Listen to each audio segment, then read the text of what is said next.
I don't think we die to a confusion here, unless it crits. Nope. We get the second one? No, of course not. Alright, we gotta start from the beginning again. This is bad. Pidgeotto might die here, actually.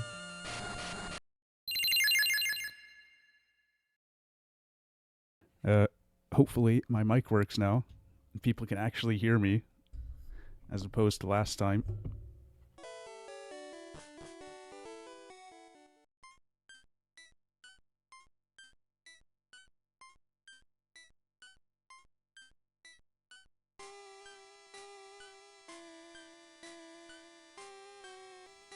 Can you hear me now? Okay, that was weird. I've been streaming for like 3 hours with no mic, I guess. Anyway, so we can actually fight Misty now.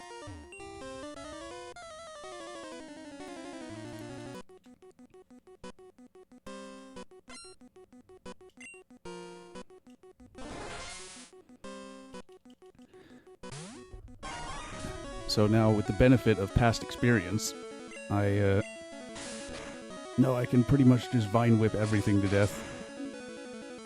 Even though I got rid of growth, which was a bad idea. The spike was not nearly as scary as I thought it would be. It was the X Defend. I always thought she used an X Speed or an X Special, but I guess she uses an X Defend instead. Which is weird since her Starmie knows Harden. She could just use Harden, like that.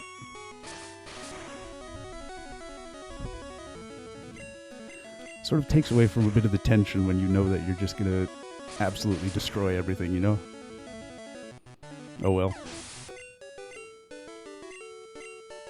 Alright. And we get Bubble Beam. Now, last time, I thought that Nidorino didn't learn any moves after you evolve it with a Moonstone, but apparently that was wrong, because it learned Thrash. So apparently I don't know what I'm talking about. Since when is that new, I guess?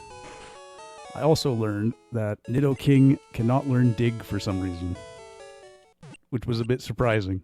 So I'll have to wait for a while for it to get any actual ground stab, which is annoying, but shouldn't be too bad. It means we can still take care of Lieutenant Surge with the electric immunity on Nidoking anyway.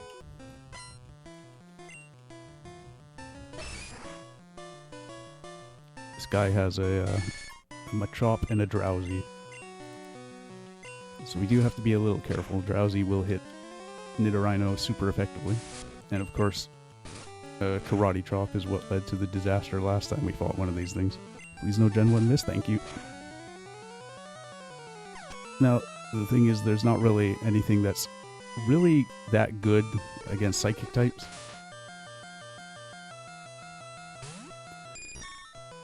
The best thing to use against Psychic types is actually Bugs, because it's the only thing they're weak to in this generation.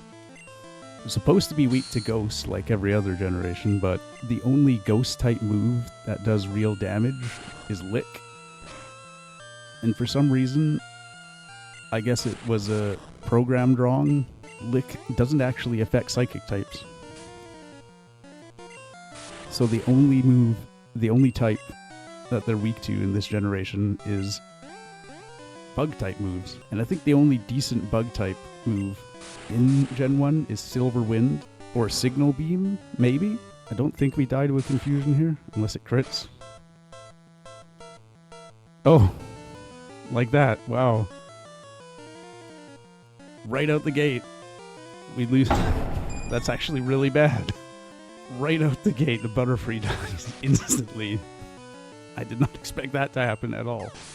I called it, but I didn't expect it. I should have healed, I guess. That's really unfortunate. Butterfree was like our best answer to stalling out Psychic types like that. Well, I guess we're going to need to find something else now. Well, I guess that's the end of Butterfree. Well, now we got to go down to wherever the SSN is. Now there's tall grass down here, and this also leads to the daycare. The daycare in Nuzlocke is actually really useful. You can train something up without even having to make it fight. Let's see what we get. We can encounter Meowth here. And this is the only place in the game I remember you being able to encounter Meowth. No, it's another rat, of course. Higher level than our last Rattata, I guess. There you go. It's like Mewtwo. So last time, what I did was I put Mankey in here. So I think I'm going to do that again. Here we are at the next route. I can't really remember entirely what you find here, aside from more Pidgeys and rats. That was weird. And more bug catchers, obviously. Bug catchers around every single bend. There are actually a lot of trainers on this route for such a small route.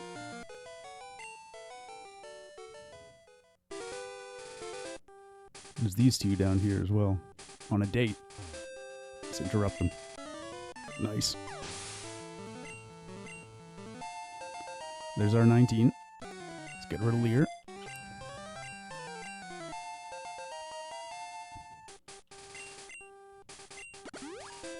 Alright.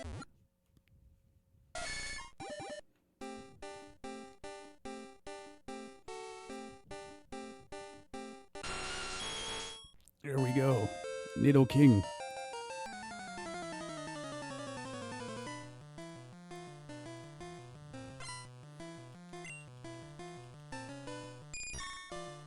He has a Butterfree, rubbing it in our face. His isn't dead. This is also bad. I used Butterfree against this Butterfree last time.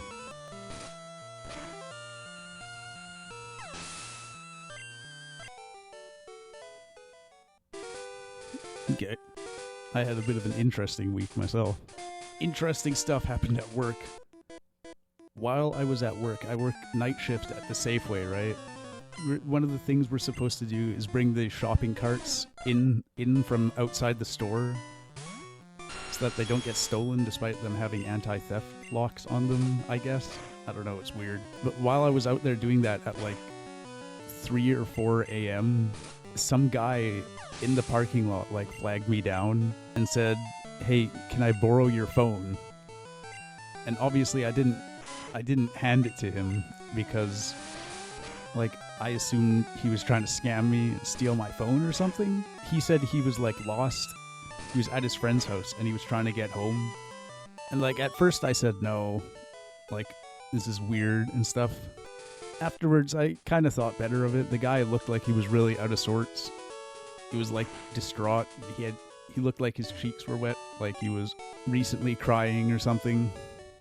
So I was like, alright, look, I can use the store phone to call a cab for you out to New West, which is a different town over. So he was like, oh, thank you, I keep asking people and they're like kind of jerks about it, like no one wants to help anyone these days, all that stuff. So I go in, I call this cab for him. It comes out and picks him up, like, in 30 minutes. And he, like, is very grateful the entire time, and I'm back at the store, doing my work. And then, like, 20 minutes later, I get another call. I don't know what this is about, so I look at the number, and it's the cab that I called for the guy.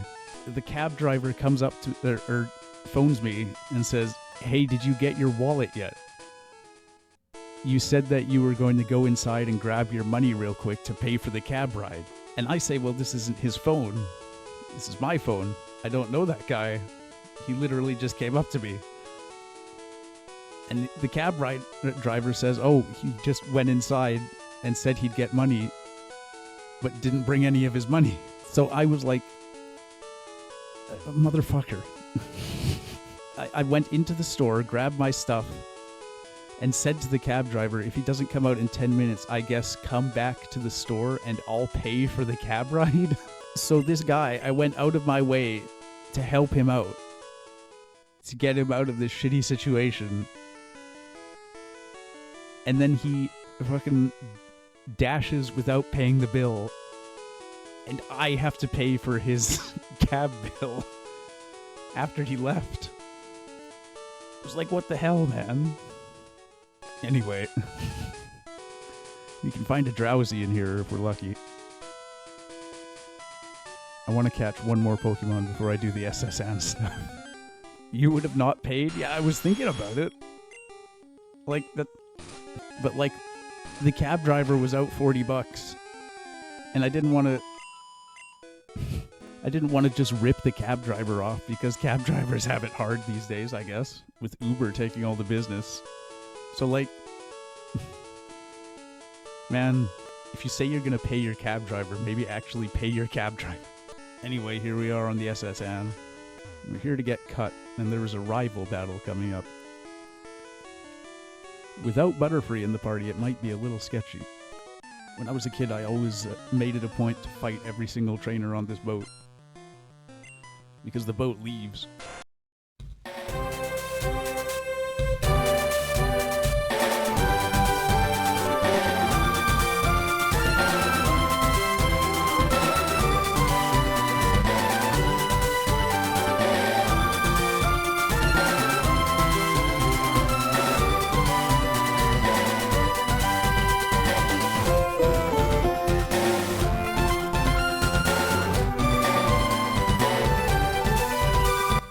Get Pidgeotto, by the way.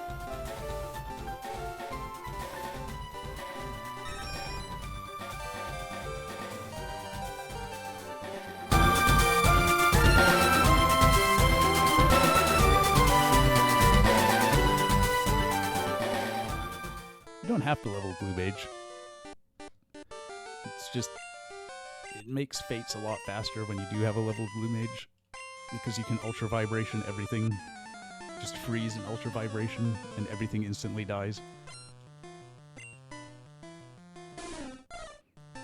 And you can use Missile on the bosses to cut their HP in half a bunch.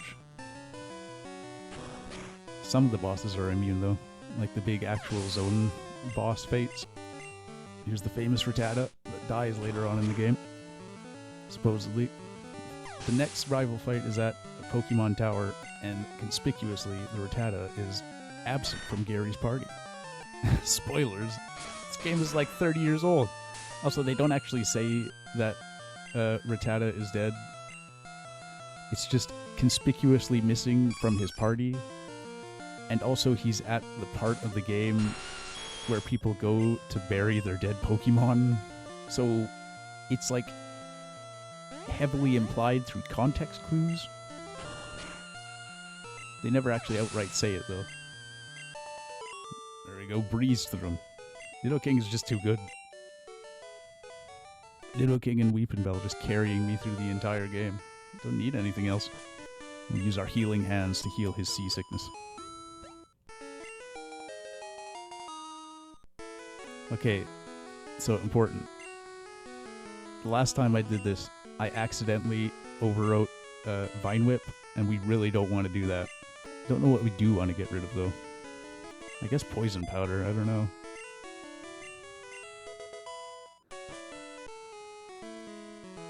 Of course, the boat leaves without us.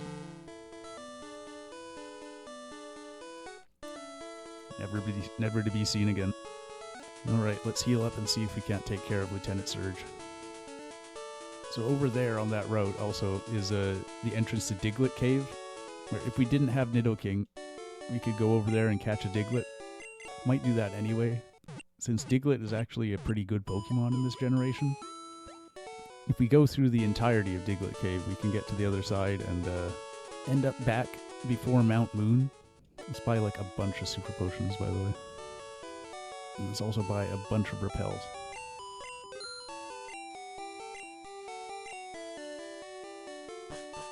So over here, this is Diglett Cave. For the most part, it's pretty alright. You can find a bunch of like level 16, 17 Digletts in here. And that's the only Pokemon you run into, except on a 5% chance you run into a Dugtrio that's level 29 and very, very scary. It's a good thing we didn't run into it here. Alright. Named him Mole Man. Let's do a rerun. And here's the best puzzle in the game. In one of these trash cans, there is a random switch. It's only in one of them. And then the next switch spawns in a trash can that's adjacent to it. Every time. The problem is it's all completely RNG, and it can take you forever to get to anything in this game. Or in this gym. Oh, there's one. Is it here? Nope. Of course not. So now we have to go through the entire sequence again. Because every time you fail the puzzle, the switch spawns in a new trash can. Nope. We get the second one? No, of course not. Alright, we gotta start from the beginning again. Fun gym. Alright.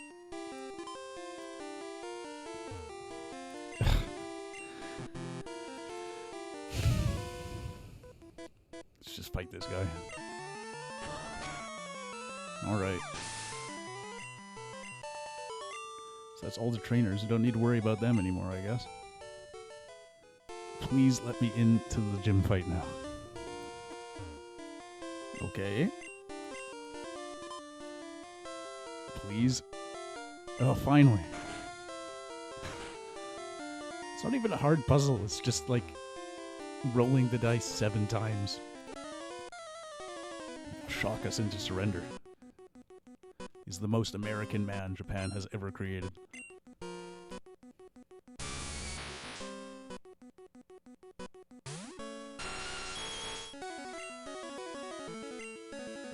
Nice. That's why we want a ground type for Surge. Thunderbolt's a very scary move. Oh wow.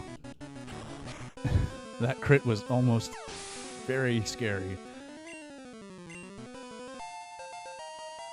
Thank goodness that's his only Pokemon. I was worried there that that Mega Kick was going to kill Nidoking, which would have been very, very bad. Might have just lost us the game. Now we can actually teach this to Nidoking. I'm not sure if we want to, though. Nidoking is one of those Pokemon that learns a surprising number of moves. Now, finally, talk to Officer Jenny. And get the Squirtle. That'll be our encounter for this city. Turret. Now, the reason I didn't fight all those trainers on that route next to the town is because I want to train Squirtle up. Squirtle is quite useful for Rock Cave, and Rock Tunnel is a lot scarier than I remember it being. It's my first Pokemon game. It was my first... Yeah, well, my first game was Blue, but basically the same. Especially now that we have Squirtle. Similar issue on your streams? Yeah. Starting out, it's rough. Got to get used to just talking, streaming to a low amount of people. Thankfully, I have some experience in that I actually, a long time ago, decided to start making Let's Play videos on YouTube. I don't do it anymore. It was only for a short amount, but I sort of got used to just talking to myself a lot. Unfortunately, the Let's Play videos were like the worst Let's Play videos ever made. I did one of Metroid, where I played through the game with a map open in another tab on my computer, except I forgot to edit out all the time where I left the game to look at the map for where I was supposed to go next to get like the screw attack and the morph ball and the bombs and all that. So there were just long stretches in the video where nothing was happening. I wasn't saying anything and the game was paused. I was just looking at a blank screen. I had this idea that I was going to do Let's Plays of every single game that had a rep in Smash Brothers. It didn't work out. Oh, I almost forgot. I forgot. We need to talk to this guy and hear him brag about his Pokemon.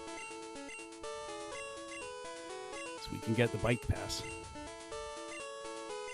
His favorite is Rapidash, cute, lovely, smart, amazing, stunning, kindly, love it. Hug it when I'm sleeping.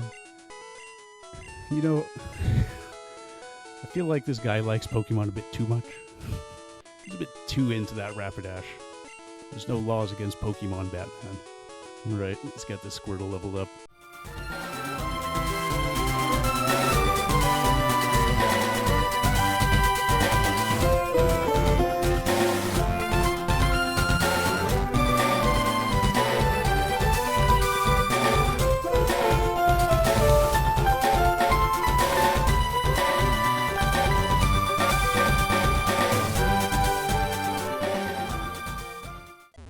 There we go. Looks adorable in this game. Normal types are incredible in Gen 1, yeah. I have a Rattata in my party, so I can use that. Rock Tunnel is the worst, yeah.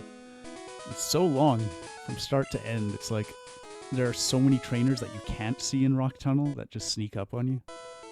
Chansey, Tauros, and Snorlax in every competitive, yeah. Snorlax is insane. Tauros is even more insane. Super high speed, stab, hyper beam. Like it has such a high crit rate because of Tauros' great speed. Body slam, yeah.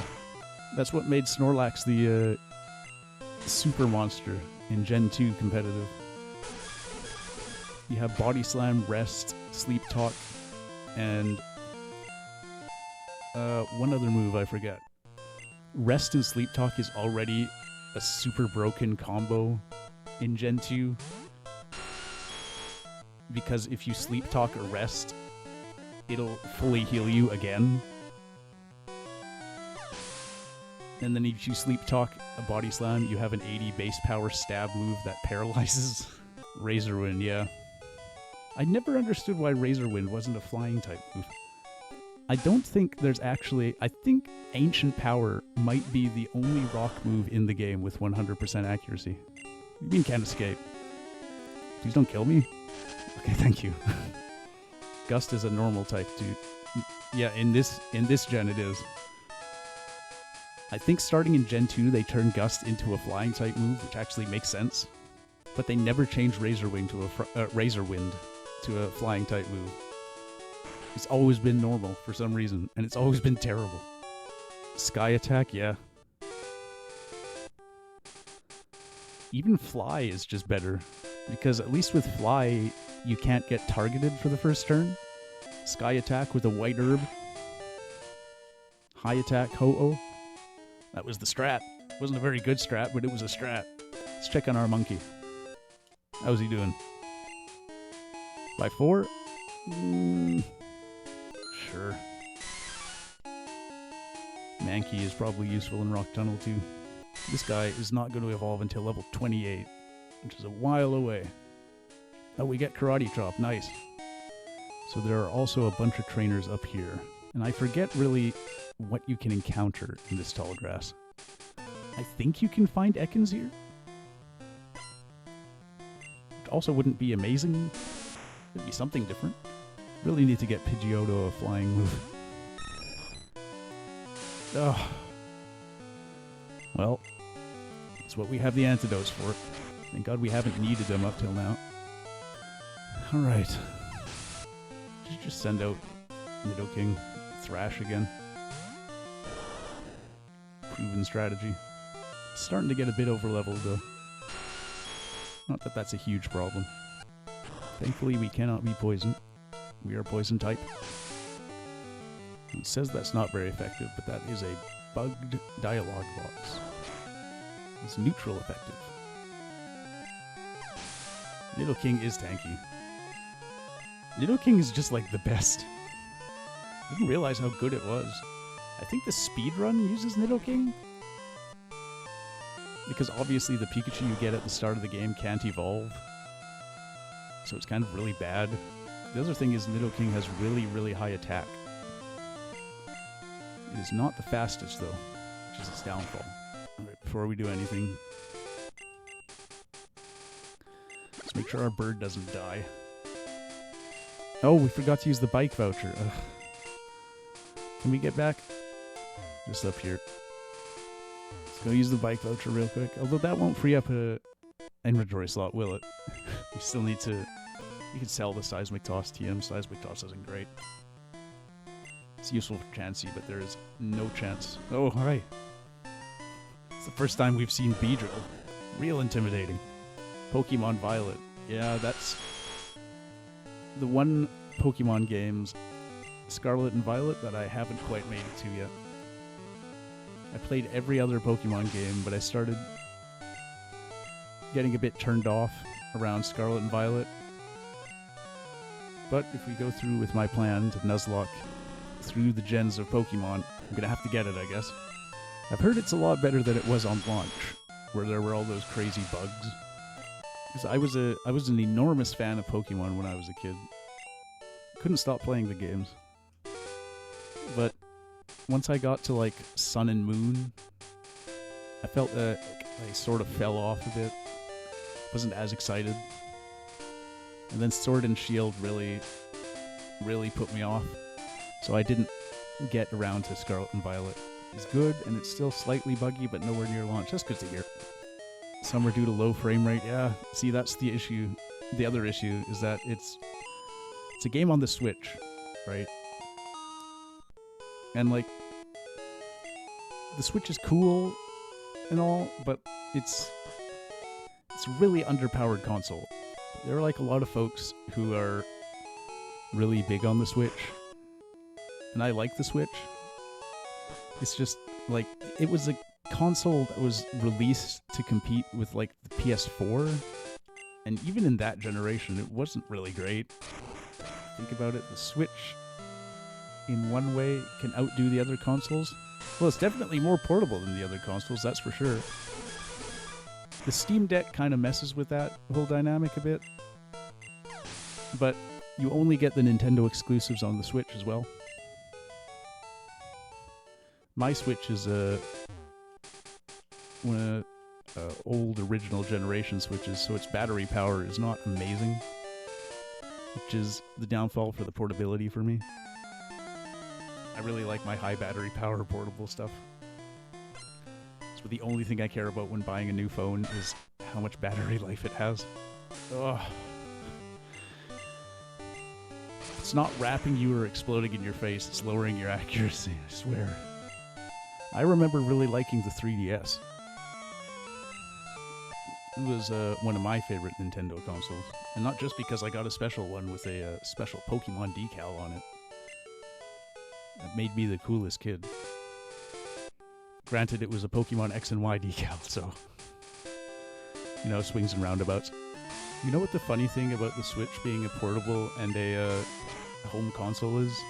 Obviously, the Switch has, like, when you plug it into the dock, it has, like, higher resolution, or higher frame rate than when you're playing it in portable. But did you know that there's actually not really anything in that dock? Really, all it is just, like, connectors for an HDMI cable and a USB and GameCube controllers. There's just a thing inside the Switch that tells it when it's attached to the dock, that tells it it can run at a higher frame rate. Which is one way of doing it, I guess. Certainly a creative solution. A Fissure Sandshrew. I have fought a Sandshrew already. That might have been it, but like, that's another thing about Gen 1. There are a lot of Pokemon that learn one-hit KO moves, just randomly. Like Krabby and Kingler learn Guillotine. Most of the ground types learn Fissure. Never heard of these moves? Guillotine, Sheer Cold, and Fissure? Oh. Well, here's a Sandshrew. I'm gonna stay in because one hit KO moves. And if you didn't know, I think, at least in this generation too, they only work on Pokemon that are lower level than you. Oh, Horn Drill as well, yeah. Fissure, Horn Drill, Sheer Cold, and Guillotine are all moves that instantly kill you, but they only have 30% accuracy. This might be when Geodudes start learning self-destruct, so we have to be really careful around hikers now. This is only Horn Drill, Fissure, and Guillotine. Okay. The annoying thing about Sheer Cold is that it's an Ice-type move. And with Horn Drill and Guillotine, they're normal types, so you can dodge them by sending out a Ghost type. And Fissure is a Ground-type move, so you can dodge it by sending out a Flying type. But Sheer Cold, nothing is immune to it. So you're just rolling a dice every time you use it. There's no counterplay to it. Let's see what we encounter. Hopefully not another rat or a Pidgey. Something cool, please. Nope, it's a rat. Oh well. Guess we'll have to wait to come back here, surf down this path here. Down there is the power plant. And if we're going to use our Master Ball on anything in this playthrough, we're going to use it on Zapdos. Because Zapdos is one of the Pokemon that has been super OP ever since it was released. And honestly, the rest of the electric types in this game, aside from like maybe Raichu, are not great. Depends if you want to wait for Mewtwo. I can't wait for Mewtwo. Mewtwo's at the end of the game. Mewtwo is the very last thing we'll do. The other option is using the Master Ball on Snorlax, which is also not a terrible idea. Unlike the other gens, the legendaries you can catch in this game are Moltres, Articuno, and Zapdos. And of those, Zapdos is the only one that's, like, okay. You can catch Mewtwo, but that's after the Elite Four. Mewtwo is the best Pokemon in the game, but that doesn't help us for beating the game. And Snorlax is a real powerhouse. Alright. Welcome to Rock Cave, the Rock Tunnel. Everything is dark. Obviously you can see the walls. Even as a kid I figured out if you tilt the Game Boy backwards, the gamma makes it so that you can see the walls even if you don't have flash. The big issue is there's a bunch of trainers in here, and there's a bunch of Geodudes that self-destruct on you. So we have to hope that not too much damage happens. There's a trainer between these two walls down here. We're gonna fight him. I'm also kind of hoping that we run into an Onix. That's really rare though. Nice. This is why we trained Wartortle up. Alright, Slowpoke. This was a big issue last stream. The non-canon stream where I forgot to activate my microphone. Last time, when I taught Weepinbell Cut, I accidentally overwrote Vine Whip. And Vine Whip right now is like the only thing I have for water types. So thank God we don't have to poison stall every single Slowpoke out, because there are a lot of Pokemon in this cave that there are a lot of trainers in this cave that have a Snorlax for some reason. Most of them super nerds. Oh, what do we get? Oh. Well. Nice. I like that nickname. Yeah, that trade evolution's the worst. That's why I did a bunch of experimenting with the Mew glitch when I played this game as a kid. Because you can encounter Pokemon that are trade Evos using the Mew glitch. There is a trainer that will trade you a Machoke for a Cubone. I don't know if that Machoke evolves into a Machamp, though. Also, I don't think we can do that, because that trainer is on the same route that we encountered a Rattata on. You were able to trade Cubone for Machoke? Did it evolve into a Machamp, though? Oh, wow. I guess I should have saved that encounter, then. I wonder if we can make a rule that says trades don't count for encounter limits. That'd be nice. I know in later gens they're real jerks about it. Like, every time they trade you a trade Evo Pokemon, it has an Everstone. Alright, this is risky. Okay, no Gen 1 miss, thank God. A Gen 1 miss and a crit confusion there, and that's a dead Weepinbell. The dreaded Haunter trade with the Everstone, yep. It's the worst. Why would you do that? Oh wow, we got an encounter on the same frame that we ran into a trainer. That's actually kind of cool. I wonder if we could have done anything there. One of the things about Gen 2 is, like, in the first town, there's that trainer that trades you an Onix for a Bellsprout. And as a kid, I traded him a shiny Bellsprout because I had no idea what a shiny Pokemon was. And that the first Bellsprout I encountered was a shiny Bellsprout. But, like, one of the most hyped things about Gen 2 was we're adding Dark and Steel types. And they were hyping that up by showing, oh, Onix can evolve now into a Steelix. But it's a trade Evo where you need a metal coat to evolve it. And they don't put a metal coat on the one Onix that you get traded in-game for Steelix. So you can't even, like, see the cool new Pokemon. Like, what's the point? Oh, there's our Onix. Wish we encountered you. Oh well. They make you hunt down Magnemite for a low-rate metal coat. Yeah. I remember as a kid when I got two DSs and I had Pokemon Diamond and Pokemon Platinum. I was so excited to finally get all the trade Evo Pokemon. Like I got the Magmortar and I forget what Electabuzz evolves into, but I thought they were so cool. Plus there was places in Pokemon Platinum where you could encounter trade Evo Pokemon. Like you can encounter a wild Steelix and you can encounter a wild Gengar, which is really convenient. How goofy some of these sprites are, yeah, for sure. Have you seen the original Mew sprite? It's terrifying. What the fuck is that? So this is the point in Rock Tunnel where we start running into hikers that have exploding Geodudes. And this is why I wanted to train up this Wartortle at such a high level. Can't you get a Cubone at the Dark Cave? Maybe.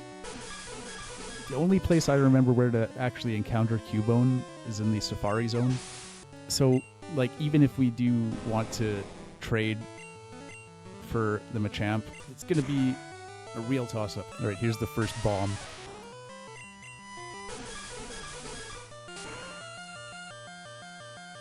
Alright, bomb successfully diffused.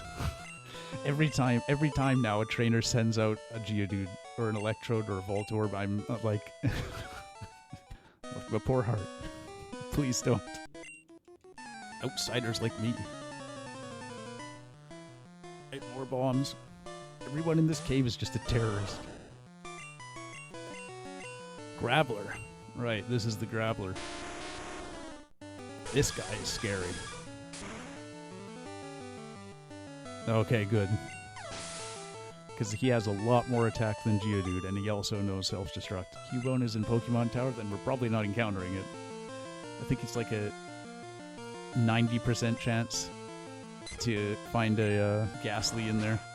Okay, last time I was in here, all three of this guy's Geodudes exploded. So we really cannot miss a Bubble Beam here. Or Wartortle is probably just dead. I'm starting to think it was for the best that Butterfree died, actually. It was about its time. This is around the time where Butterfree really starts falling off in terms of power. Oh god. It's the other scary boy. Thank goodness. Ugh. Already on my way to the graveyard. Yeah, it's the next town over after Rock Tunnel. Which is the annoying part. There should be a trainer right here next to the wall. Yep. Oh, this is the guy with 3 Slowpokes. Oh no.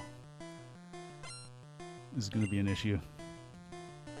This guy almost totally wiped my party last time I was in here. If only Bite was a Dark-type move. You can encounter Zubat and Golbat in Pokemon Tower. Let's hope that doesn't happen. Well, I mean, last time we had a Zubat, it was kind of a hero. Ever got why Pokemaniacs only have Slowpoke? I don't know. It's supposed to be emblematic or something. Slowpoke is actually, like, really rare to actually encounter. I think you get them at like, Seafoam Islands. 5% encounter rate, alright. Oh, I'm confused, no. Come on. Thank you. Easy game.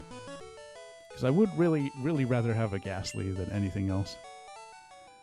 Ghastly is 75% and Cubone is 10. I think you can run into a Haunter as well. I want to level up to, like, Pidgeotto. No. I was punished for my hubris again. I just want to level up Pidgeotto, but he gets poisoned every time. Ugh. That's the worst. Please. The confusion damage you deal... Ugh. Shouldn't have stayed in. The confusion damage you deal to yourself is actually based on how much attack your Pokemon has. This is bad. Pidgeotto might die here, actually. Can we switch out? Oh, thank God that was the last turn of Wrap. That's why when a Pokemon uses Swagger, it raises your attack sharply and then confuses you. Because that sharply raised attack will make you do a lot more damage to yourself. I had to deal with Poison Powder and Wrap Takeout. Ugh. It's the worst. Wrap in these first two generations, I think it's just in Gen 1. It's like, I don't know what they were thinking. Like, if a faster Pokemon wraps you, it's just over. There's literally nothing you can do about it. That's actually why Dragonite is good. It's not because it's a dragon type or it has super high stats or whatever.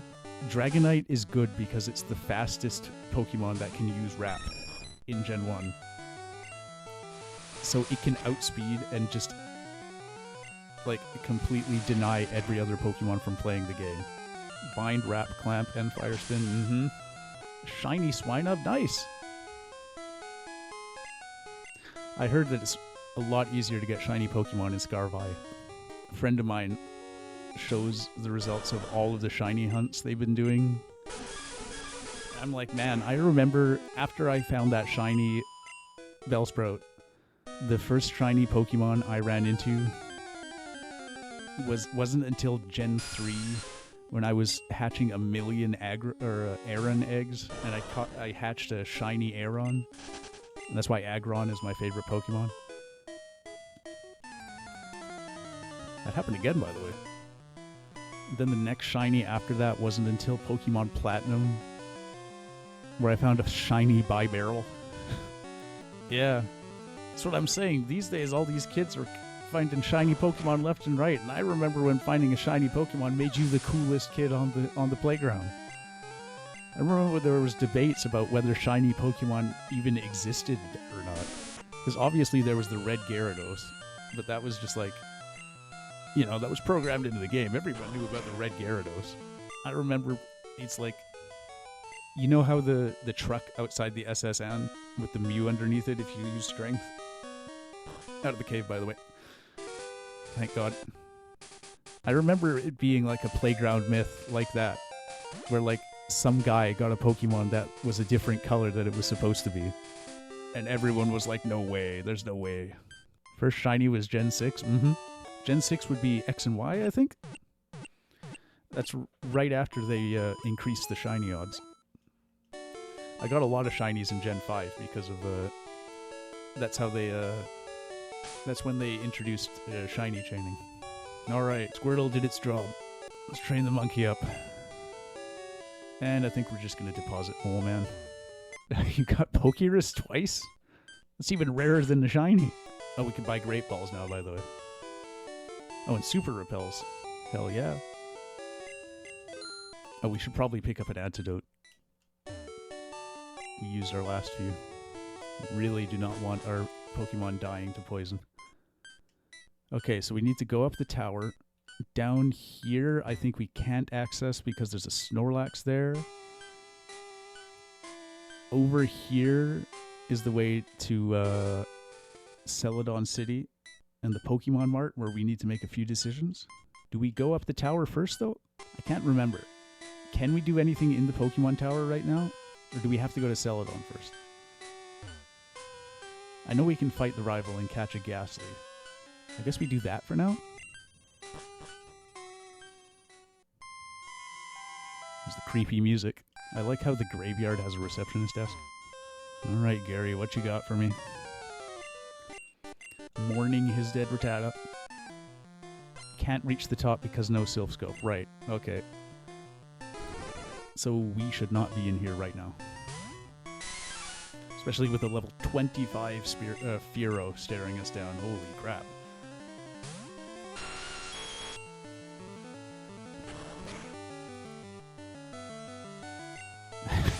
Crit it to death. Magnemite. Interesting. So I guess we need to go to Celadon. There we can pick up Fly and beat Erica. I don't remember where we run into Mr. Fuji. Yep. No Steel type in this game. Thank God his Pokemon are not fully evolved yet. Would have been scary. Okay, so he is on the top floor. So we need to get to the top floor to get to Mr. Fuji to get the Pokeflute so that we can wake up Snorlax. Because on the other side of Celadon City, there's another Snorlax there. I also don't want to encounter anything on the route to Celadon City because we get Fly right afterwards, and there's a trainer on that route that I can do the Mew glitch on, and I want to do the Mew glitch at least once in this playthrough, just to do it. Oh, that's where the second Jesse and James encounter is. Oh, okay. That's worrying. The first time we fought Jesse and James, they almost total party wiped us. That's where we had to sacrifice Zubat, and Zubat ended up carrying the entire team on his back. Wait, what? I missed Thrash, and then I thrashed and hit him in the same turn. That was weird.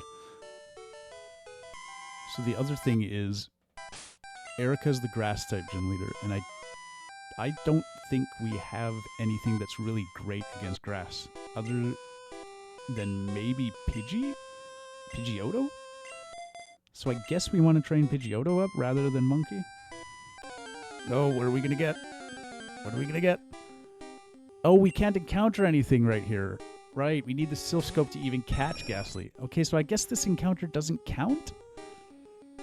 I don't know if we can count that because we can't catch those Pokemon. So that might be like a mulligan. I forgot that every single ghost is unidentifiable right now. We get Ice Beam from the little girl at the shop, top of the shop. Squirtle might actually be our best bet against Ghastlies here. Everything else has like... Well, everything's gone negative. Oh, at that shop, right, yeah. You also get fresh water at Celadon, so we can... Oh. Paralyzed and confused. Ugh. This is the problem with this place. But we need fresh water in order to give it to Officer Jenny to get into Saffron City. Ugh. First gen, you can get it from her. You know what? Maybe we should leave Pokemon Tower to later, because if the only thing we have to actually hit Ghastlies is a paralyzed Wartortle, this is gonna be rough. Like, I legit don't know what else actually hits Ghastly on our team. Barry's Poison Sting, Jeremy's Vine Whip, and that's about it. This is part of the reason I was hoping that Nidoking could learn Dig, but it can't? Which is bizarre. Please don't kill yourself with confusion. Oh, thank God. Yeah, this is not great. We're gonna have to go to Celadon and pick up some actual moves. Thank God Wartortle is an absolute champion. Oh, I see what you mean. You get Ice Beam so that we can take Erica out with it. Yeah. What I was planning on doing was picking up Fly and teaching that to Pidgeotto and then using that to take out Erica. Ice Beam might be better, though. Unless you can go for a Growlithe without it using Roar on you. Yeah, that's another option we have. The grass, there's a very, very small route right outside Celadon City where you can catch either Growlithe or Vulpix. I can't remember which one it is in yellow. You might be able to just throw a Great Ball at a Growlithe and pick it up. So you have a lot of them. And Growlithe's catch rate must be pretty decent. Alright. Whirlwind? No, that's not the flying type move we were looking for. Need Wing Attack. Yeah, for real. So once we get to Celadon City, one of the many options we'll have to consider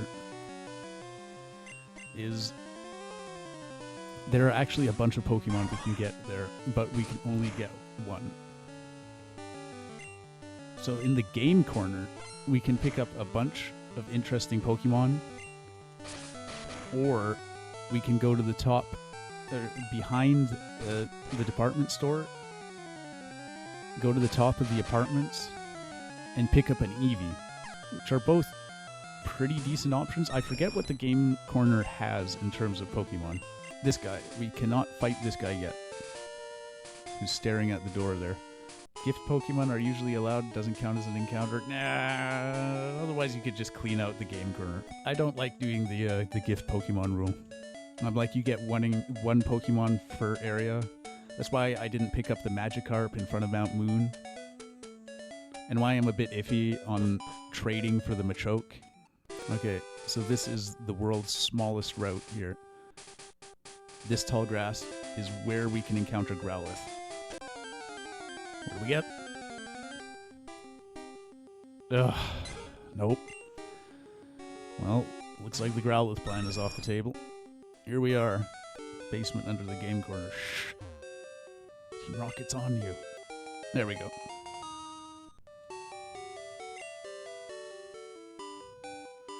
Have to temporarily turn this into a Twitch gambling stream, I guess.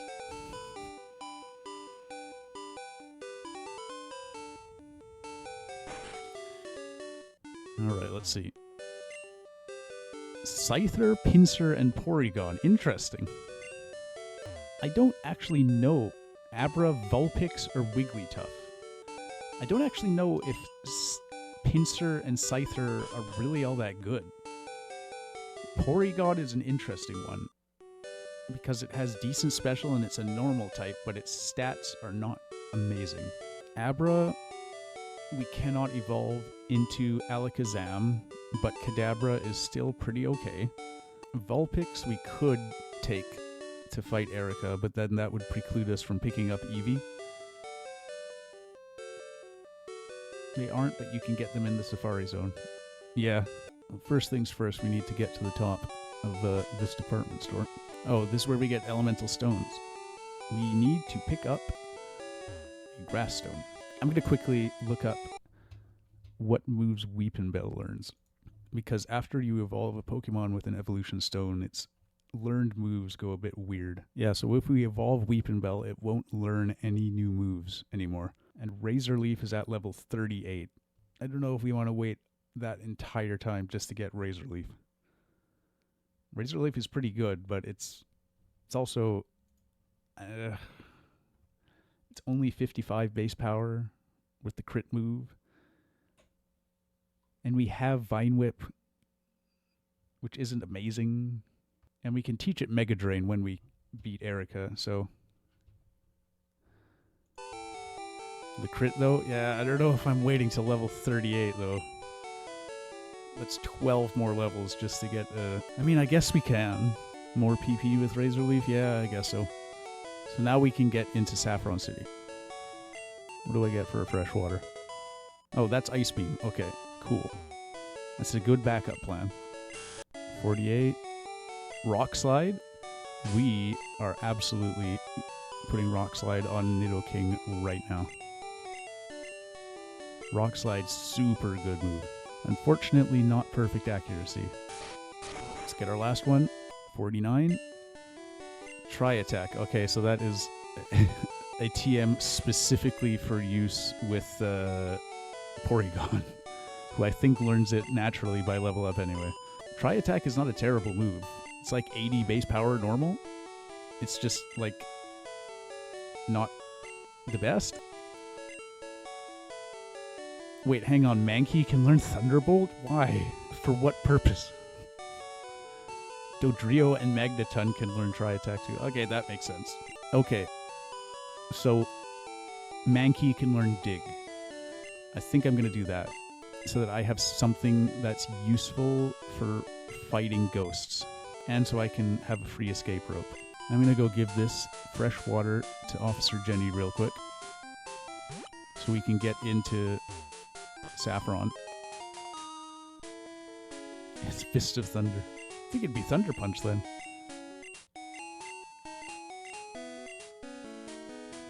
Officer Jenny's a real hydro homie. Here we are in Saffron City, full of Team Rocket members. We can't actually go into Silph.Co yet.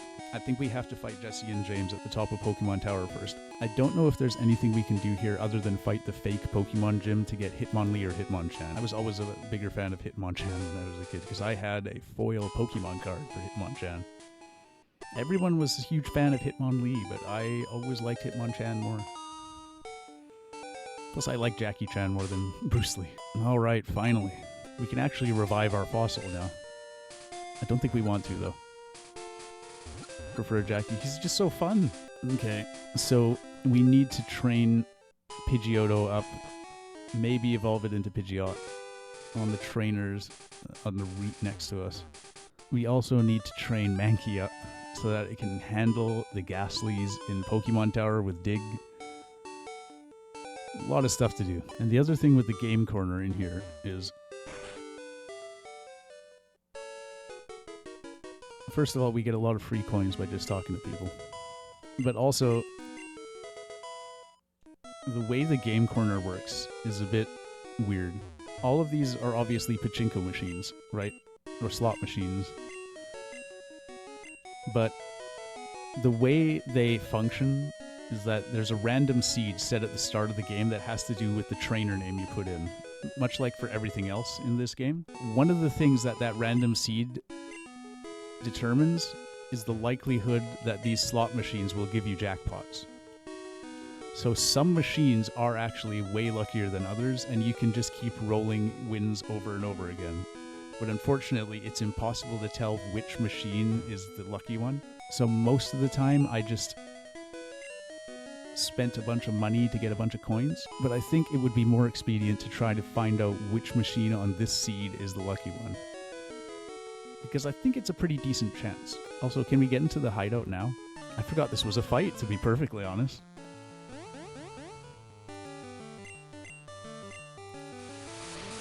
Ugh. He's comboing us. And a crit. Wow. He's doing his best. Unfortunately, he just gets uppercut by a Nidoking and dies instantly. Okay. So that's the Rocket hideout.